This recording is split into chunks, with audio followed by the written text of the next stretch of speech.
Hello students, आज की इस वीडियो में हम डिस्कस करने वाले class 6 maths chapter number 1 patterns in mathematics का सेकंड फिगर इट आउट जो हमारे पेज नंबर 13 पे गिवन है। So let's start. तो सबसे पहले हमें देखेंगे जो हमारा फर्स्ट क्वेश्चन है वो क्या है। Can you recognise the pattern in each of the sequence in table 1। तो इसमें बोला है कि क्या आप रिकॉग्नाइज कर पा रहे हैं वो सारे पैटर्न्स को जो पैटर्न सीक्वेंस को जो टेबल 1 में गिवन है। तो चलिए देखते हैं कि टेबल 1 में क्या गिवन है। सबसे पहले हमारी जो फर्स्ट सीक्वेंस है वो इसमें गिवन है 1 1 1 1 1, यानी कि 1 रिपीट हो रहा है बार बार, ऑल 1 यानी कि सारे 1 है। 1 2 3 4 5 6 जो हमारे काउंटिंग नंबर्स है। अब चलिए इसको हम एक पेज पे पढ़ते हैं, समझते हैं और रिकॉग्नाइज करते हैं। तो हमारी जो फर्स्ट टर्म जो हमारी गिवन है वो है 1 1 1 1 एंड इसी तरह गिवन है, रिपीट हो रही है।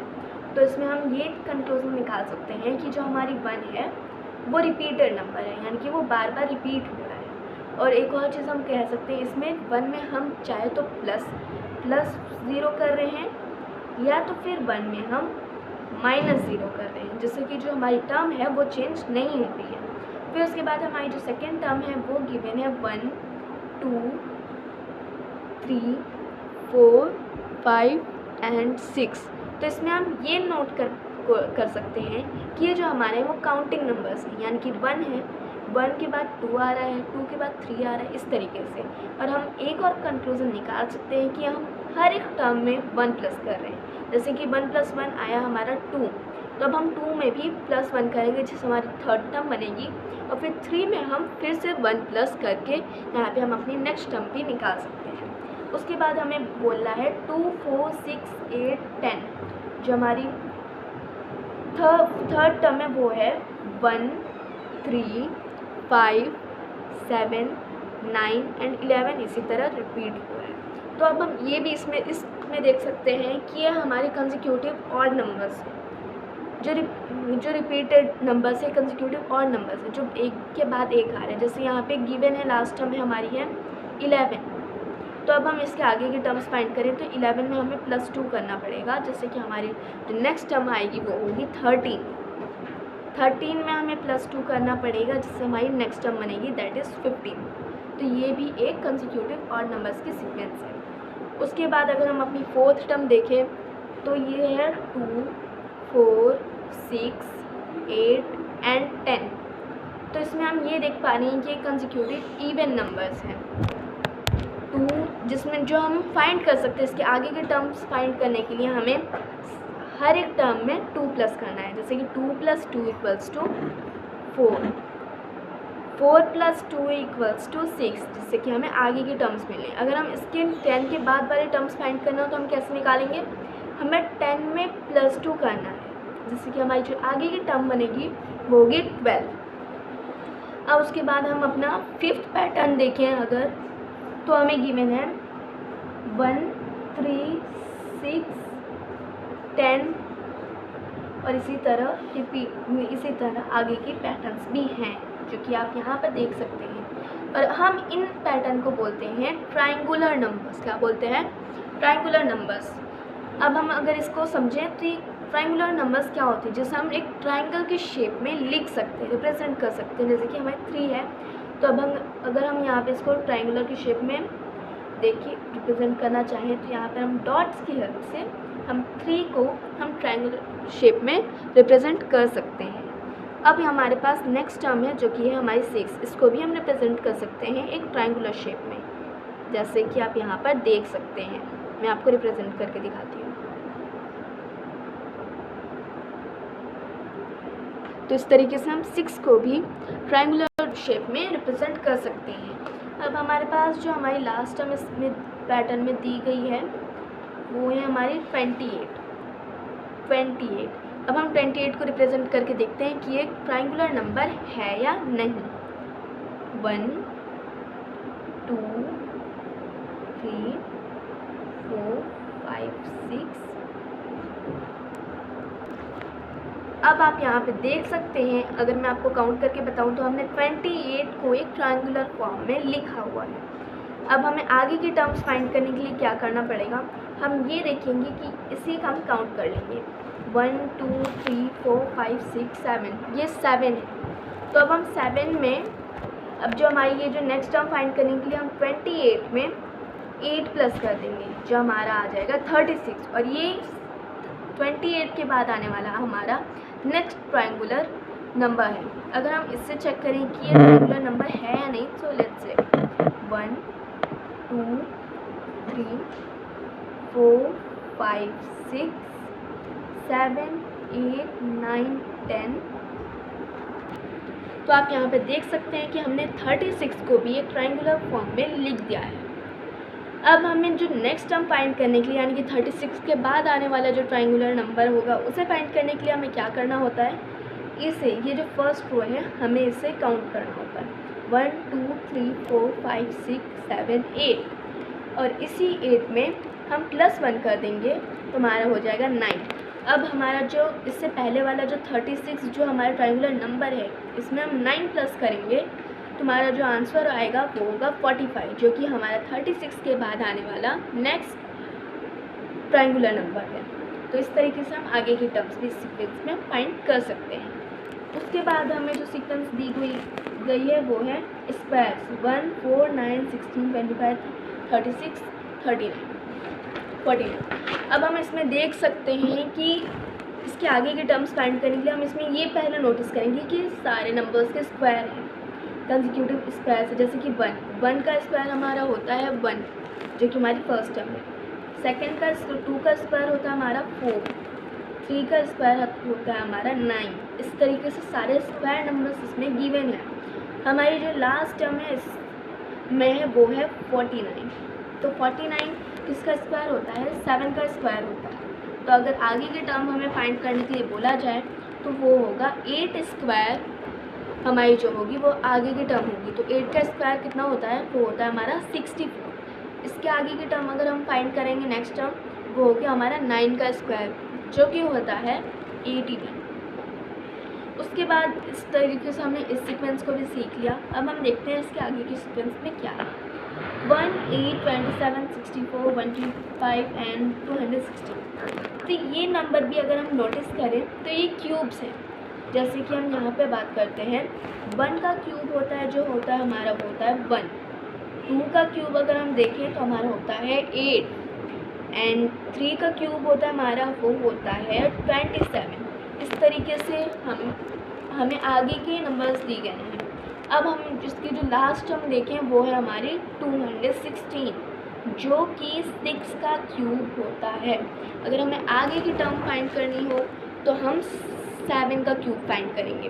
कैसे फाइंड कर सकते हैं, अगर आपको याद है तो ठीक है, वरना हम 49 को 7 से मल्टीप्लाई करके भी फाइंड कर सकते हैं, जो कि होता है हमारा 343।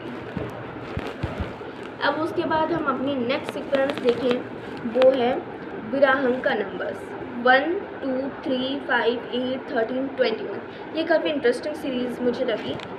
अब यहाँ पर हम देखते हैं इस सीरीज़ में क्या है। 1 2 3 5 8 13 इस तरीके से कुछ गिवन है। तो हम इसके अगर हमें आगे की टर्म्स फाइंड करने के लिए बोला जाए तो हम कैसे फाइंड करेंगे। सबसे पहले जो हमें जो टेबल 1 में जो टर्म्स दी गई हैं हम उसे कॉपी कर लेते हैं। तो इस तरीके से हमने जो टर्म्स दी गई हैं हमने उसे कॉपी कर लिया है। अब हम इसकी नेक्स्ट टर्म निकालने के लिए अगर हमें बोला जाए तो हम कैसे निकाल सकते हैं। तो हम देखिए, अगर हमें 21 के बाद वाली टर्म निकालनी है तो हम 13 और 21 को प्लस कर देंगे, तो इसका सम निकालेंगे तो हमारा जो हो जाएगा वो होगा 34, जो कि हमारी नेक्स्ट टर्म होगी 34। अगर हमें बोला जाए कि इसकी 34 की नेक्स्ट टर्म निकालनी है तो हम 34 प्लस ये 21 करेंगे, इन दोनों का सम निकालेंगे तो जो हमारा आंसर होगा वो होगा 55। इसी तरह आप देख सकते हैं, अगर हमें 50 बाद के आगे की टर्म निकालनी बोली जाए तो हम 34 प्लस 55 करेंगे, यानी कि दो पिछले टर्म्स की इससे पहले वाली टर्म को प्लस करके हमारी नेक्स्ट टर्म बनती है। उसके बाद हम देखते हैं हमारा नेक्स्ट सीक्वेंस जो है वो हमारा है 1 2 4 8 16 32 एंड 64, जो कि पावर ऑफ 2 है। अगर हम समझाया आपको, अगर मैं समझाऊँ तो यहाँ पे दिया है 1 की, अगर हम 2 की पावर 0 लें तो किसी भी नंबर की पावर हम 0 लें वो हमेशा 1 होती है, ये आपने पढ़ा होगा। 2 की पावर 1 हमारी होती है 2, 2 की पावर 2 होती है हमारी 4, 2 की पावर 3 होती है हमारी 8। तो इस तरीके से हम कंटिन्यू कर सकते हैं पैटर्न को, और ये सारे पावर ऑफ 2 हैं। हम अगर अपनी लास्ट टर्म देखें 1, 3, 9, 27, 81, 243 एंड 729, तो अगर हम इसे देखें तो ये होती है हमारी पावर ऑफ 3। जैसा कि मैंने अभी आपको यहाँ पे बताया, आप किसी भी नंबर की अगर पावर लेते हैं 0 तो उसका आंसर होता है 1। 3 की पावर अगर हम 1 लें तो उसका आंसर होगा 3। 3 की पावर 2 होती है हमारी 9। तो इस तरीके से आप देख सकते हैं ये पावर ऑफ 3 है। तो इस तरीके से हमने सारे पैटर्न्स जो कि हमारे टेबल 1 में दिए गए हैं हमने उन्हें रिकॉग्नाइज कर लिया है। अब हम देखते हैं कि हमारा जो क्वेश्चन नंबर 2 है फिगर इट आउट का क्या कह रहा है। You write each sequence of table 1 in your notebook along with the next 3 terms in each sequence. After each sequence, write it your own words that what is the rule for forming numbers in the sequence. अब जो हमारा question number 2 बोल रहा है वो इस सारे sequence जो हमारी टेबल 1 में दी गई हैं उन सभी को हमें अपने नोटबुक में नोट करना है, आप नोट कर लीजिएगा। और साथ ही साथ हमें नेक्स्ट 3 टर्म्स भी फाइंड करनी है हर एक सीक्वेंस की, और उसके बाद हमें अपने खुद के वर्ड में लिखना है कि क्या रूल हो सकता है इन सीक्वेंस को फॉर्म करने का। तो चलिए मैं इसके नेक्स्ट 3 टर्म्स भी आपको बता देती हूँ। तो फर्स्ट जो पैटर्न आप देख रहे हैं यहाँ पे वो है 1 1 1, और इस तरीके से 1 रिपीट हो रहा है अप टू इनफाइनाइट। ये कब तक जाएगा हमें नहीं पता। तो अब हम देखें यहाँ पे हमें नेक्स्ट 3 टर्म्स फाइंड करनी है। तो हमारा जो नेक्स्ट 3 टर्म्स होंगी वो भी होंगी 1 1 और 1। और अगर इससे हमें रूल पूछा जाए कि हम अपने वर्ड में रूल लिखना हो तो हम ये लिख सकते हैं कि if we see we can say that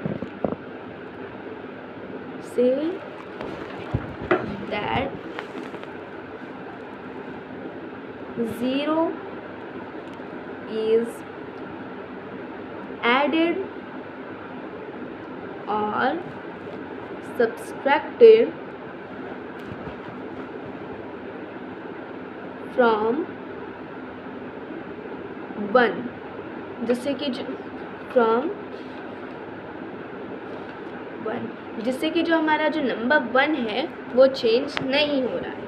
उसके बाद अगर हम देखें अपनी second term 1 2 3 4 up to infinite, और अगर हम इसकी नेक्स्ट टर्म फाइंड करें तो ये होगा हमारी जो इसमें बुक में जो लास्ट टर्म दी गई है वो है 7। तो नेक्स्ट 3 टर्म्स होंगी 8 9 एंड 10।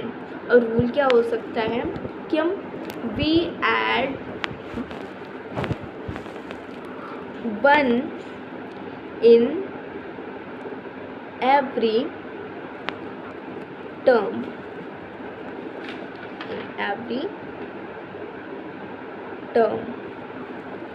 अब उसके बाद का पैटर्न हम देखें, अगर 1